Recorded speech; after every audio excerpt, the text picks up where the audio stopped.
1914. The most powerful countries in Europe are split into two opposing groups. The first group is called the Triple Entente: France, Britain, and Russia. They are joined together because they are afraid of and suspicious of Germany, which has become Europe's most powerful new nation. The second group is called the Triple Alliance: Germany, which is worried about being surrounded by its enemies, Austria-Hungary, which is struggling to hold on to a weakening empire, and Italy, which wants to take land away from France. The moment that starts everything happens on June 28th, in a city called Sarajevo. Archduke Franz Ferdinand, who was next in line to become the ruler of Austria-Hungary, is shot and killed by a 19-year-old Serbian nationalist named Gavrilo Princip. That Austria-Hungary blames its rival country Serbia for helping the killer and sends a list of harsh demands, telling Serbia it must agree or face war. Serbia refuses to accept the demands, and Austria-Hungary declares war on it. Within hours, Austrian forces begin firing on the city of Belgrade.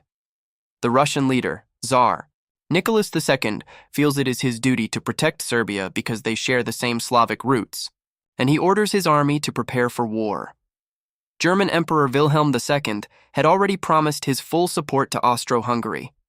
He and his military leaders believe that a war with Russia will happen no matter what, and they think it is better to fight sooner, before Russia's army gets even stronger each year. Russia preparing its army gives Germany the reason it needs to prepare its own army, and then Germany officially declares war on Russia. Germany knows that going to war with Russia also means going to war with Russia's ally.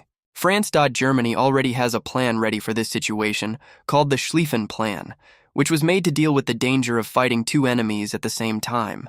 First, the German army will move quickly through the small, neutral country of Belgium to surround and crush the French armies near Paris, winning the war in the west fast. Then, Germany's forces will move east to fight Russia, whose massive army will need much more time to fully prepare, and so Germany declares war on France. 6 million men are now marching off to war across Europe. Italy, however, stays out of the war. The rules of the Triple Alliance do not force Italy to join a war where its partner is the one doing the attacking. The United States also announces it will not take sides. President Wilson and the American people have no wish to get pulled into Europe's war. Britain is an ally of France, but at first it is not certain whether Britain will actually join the fight against Germany. However, when German soldiers march into Belgium, a country whose safety Britain had promised to protect, Britain sends a firm warning to Germany, demanding that its troops leave. Germany ignores the warning, and Britain declares war. A British army is sent to France, while the German invasion is slowed down for several important days because Belgian soldiers resist at the heavily defended city of Liège. German soldiers carry out a number of killings against Belgian civilians. These terrible acts are made to sound even worse by Allied propaganda, and they turn many people in countries not yet in the war against Germany. France, not knowing about Germany's big sweeping attack from the side, launches its own plan called Plan 17th, a major attack into German territory. But in what becomes known as the Battle of the Frontiers, the French are pushed back hard with huge numbers of soldiers killed or wounded on both sides. The British army meets the German army in battle at Monspenser, but the British are greatly outnumbered, and they are soon retreating alongside the French. The Allied forces make their stand at the River Marne. Just 40 miles from Paris, their desperate counterattack manages to save the city and pushes the Germans back. Both sides lose about 250,000 men, killed or wounded. What people call the race to the sea begins, as both sides try to get around the other's side by moving north. A series of battles leads to the First Battle of Ypres, where the Allied forces barely hold on and stop the Germans from breaking through. Once again, both sides suffer heavy losses. The two armies then dig long trenches along the entire 350-mile front, trying to stay safe from deadly machine gun fire and exploding artillery shells. Trench warfare has begun. British warships win the war's first naval battle at Heligoland Bight, sinking 3 German warships called cruisers. Britain has the strongest navy in the world, 29 modern battleships compared to Germany's 19th. Britain now sets up a naval blockade around Germany, stopping ships from bringing in goods, including food, by sea. The goal is to destroy Germany's economy and force it to give up. But just a week later, the British warship HMS Pathfinder becomes the first ship in history to be sunk by a brand new and deadly weapon, a torpedo fired from a submarine. German submarines, known as U-boats, can travel up to 9,000 miles on the surface of the water, and they can attack without being seen from beneath the waves. They introduce a dangerous new threat to Britain's control of the seas. On the Eastern Front, Russian armies push into the German region of East Prussia, but they walk into a disaster at the Battle of Tannenberg, where German General von Hindenburg and his chief helper Erich Ludendorff carry out a brilliant military plan, capturing 90,000 prisoners and completely wiping out an entire Russian army. The Russians actually help bring about their own defeat by sending their military messages over the radio without any secret code. A second massive German victory at Masurian Lakes forces the Russian army to fall back. In just 6 weeks, the Russian army loses nearly 300,000 men, killed or wounded. Meanwhile, Austro-Hungary's attack on Serbia suffers an embarrassing defeat at the Battle of Kurdot. Austro-Hungary's attack on Russia also falls apart and ends in retreat, with over 300,000 men lost. The fortress town of Przemyśl is cut off and surrounded by Russian forces. Germany is forced to step in and help, launching a distracting attack in the direction of Warsaw. This leads to weeks of brutal winter fighting near the Polish city of Łódź, but neither side comes out as the clear winner.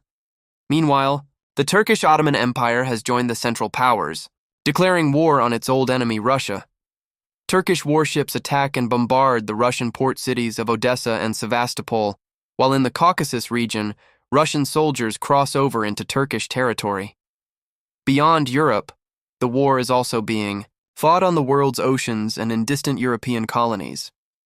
German troops cross into British East Africa, which is modern-day Kenya, and take over the town of Taveta. Allied forces capture the German colony of Togoland, which is modern-day Togo.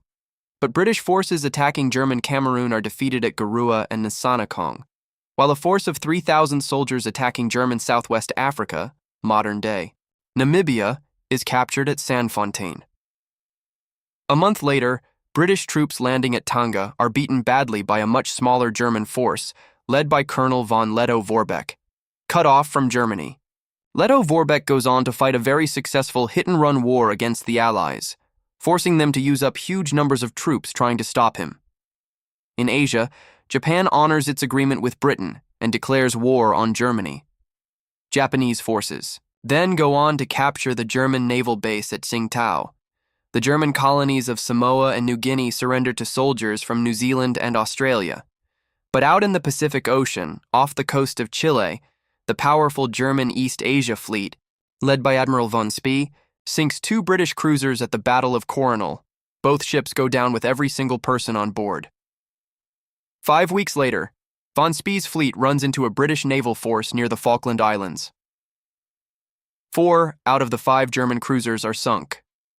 Von Spee himself goes down with his own ship. Meanwhile, in the Middle East, British troops take control of the Ottoman port of Basra, making sure Britain keeps access to the vital Persian oil that its navy depends on.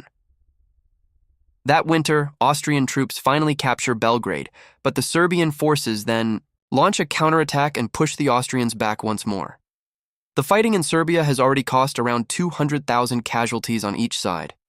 In the North Sea, German warships carry out a surprise raid on English coastal towns, firing shells at Hartlepool, Whitby, and Scarborough, and killing more than 100 civilians. On the Western Front, the French launched their first major attack against the German lines. But the First Battle of Champagne results in only small gains, at the cost of 90,000 men killed or wounded. Meanwhile, in the Caucasus, an Ottoman attack through the mountains in the middle of winter ends in disaster at Sarıkamış. Turkish losses. Total 60,000 men, many of them frozen to death. On the Western Front, that very first Christmas is marked in some parts of the battlefield by a brief truce, with soldiers from both sides coming out to play games of football in no man's land. The deadly strip of ground between the 2 sets of trenches